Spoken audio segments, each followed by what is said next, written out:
Auzubillahiminash-shaytanir-rajim. Bismillahir-rahmanir-rahim. Assalamualaikum warahmatullahi wabarakatuh. My dear brothers and sisters, in this video today I am going to mention the 7 conditions that are applicable to the dressing of a Muslimah.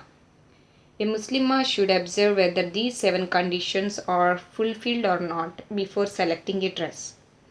The first condition is the dressing should completely cover her body. The sutra of a woman is from the head to the feet, so the entire body should be covered by the dress. And of course, according to some Islamic fiqh, the woman can exhibit her face as well as the palm according to the need. The second condition is the dress should not be transparent. We all know that the transparent dresses will be attracted by the opposite gender. And the third condition is the dress should not be fit to the body. If the dress is fit to the body, the physique of the body can be recognized by the opposite person, which leads to the attraction by the opposite gender. So it is completely and totally haram. So such type of dresses should not be worn. And coming to fourth one, the dress should not be extravagant.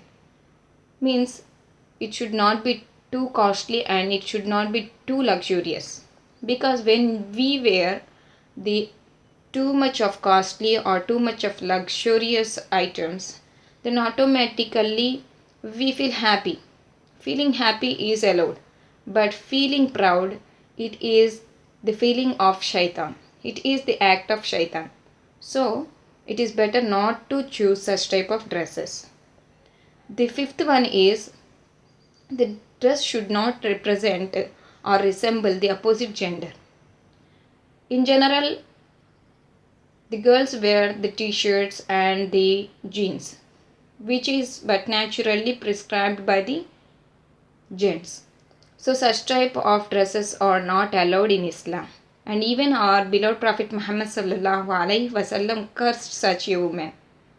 And coming to the condition 6, the dress should not be resembling the mushrikeen. If the dressing is similar to the mushrikeen, then such a woman is considered to be a mushrikeen. And coming to the final and the 7th condition, the dress should not be containing the living creatures or idols or anti-Islamic quotations. Astaghfirullah, in the recent days I have seen plenty of images of dresses where the dress containing of anti-Islamic quotes.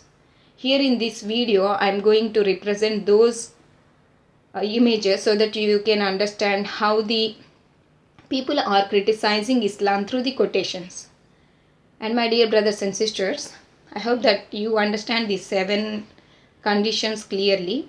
Apart from that, I recite Surah Al-Araf, verse number 26.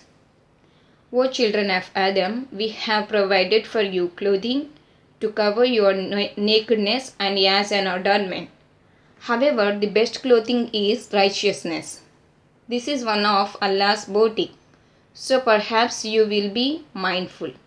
So my dear brothers and sisters, from this verse it is clear that Allah subhanahu wa ta'ala has created us and He has gifted the clothing in order to cover our nakedness, and at the same time it is an adornment also. So we should be mindful toward clothing. I hope that you understand and it will be useful to the Muslimah who wants to follow Islamic Sharia. Assalamu alaikum wa rahmatullahi wa barakatuhu. Jazakallahu khair.